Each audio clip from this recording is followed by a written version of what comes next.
સુરત જિલ્લા કલેક્ટર તેજેશ પરમારે બારડોલી તાલુકાના ધામધોળ ગ્રામ પંચાયતની ઓચિંતી મુલાકાત લેતા સ્થાનિક વહીવટીતંત્રમાં દોડધામ મચી ગઈ હતી. મુલાકાત દરમિયાન કલેક્ટર ગ્રામ પંચાયતની મહેસૂલી કામગીરીથી લઈને આરોગ્ય અને શિક્ષણ જેવી પાયાની સુવિધાઓનું સ્થળ પર બારીકાઈથી નિરીક્ષણ કર્યું હતું. 7/12ના ઉતારવાની ચકાસણી અધિકારીઓ સાથે બેઠક. ગ્રામ પંચાયત કચેરીની મુલાકાત દરમિયાન કલેક્ટર તેજેશ પરમારે ખાસ કરી ખેડૂતોની જમીનને લગતા મહત્વના દસ્તાવેજ એવા 7/12ના રજિસ્ટરોની ઝીણવટભરી તપાસ કરી હતી. મહેસૂલી દફતરોના નિયમોને અપ ટુ ડેટ રાખવા અંગે તેમણે જરૂરી સૂચનાઓ કર્યા હતા. આ ઉપરાંત તેમણે બારડોલી તાલુકાના તમામ વિભાગના ઉચ્ચ અધિકારીઓ સાથે એક મહત્વની સમીક્ષા બેઠક યોજી હતી.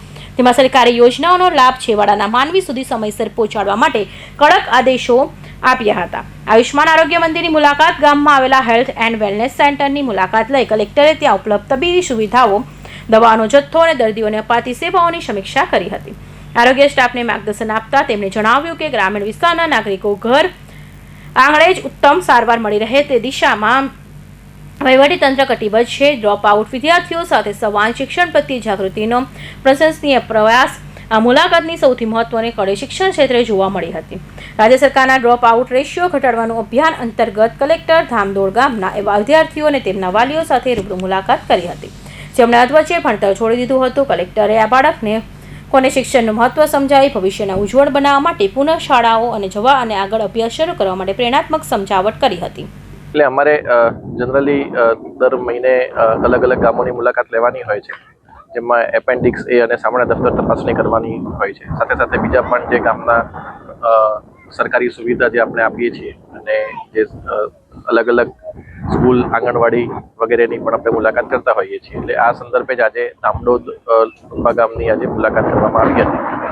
એમાં એપેન્ડિક્સ એની તપાસણી કરવામાં આવી, આંગણવાડીની મુલાકાત લેવામાં આવી. સાથે સાથે જે અમુક ખેતરો જે 7/12માં એનું જે નામ અને બધી વિગતો છે તે તપાસવામાં આવી. અને સાથે સાથે અત્યારે જે સરકારનો ઉદ્દેશ્ય છે કે કોઈ પણ બાળક આપણું શાળામાં ના જાય એવું ના થવું જોઈએ. એટલે એ સંદર્ભે અહીંયા 2 જેટલી દીકરીઓ અહીંયા ધામડોદમાં અમને જોવા મળેલી કે જે 8મું ધોરણ તો પાસ થઈ ગઈ છે, પણ હજુ આગળ ભણવા માંગતી નથી. તો બંને દીકરીઓને સમજાવવાનો પણ આજે પ્રયાસ કરવામાં આવ્યો છે. એમને આશા છે કે કદાચ એ માની જશે અને કદાચ આગળ એમનું કદાચ ભણવાનું ચાલુ કરશે.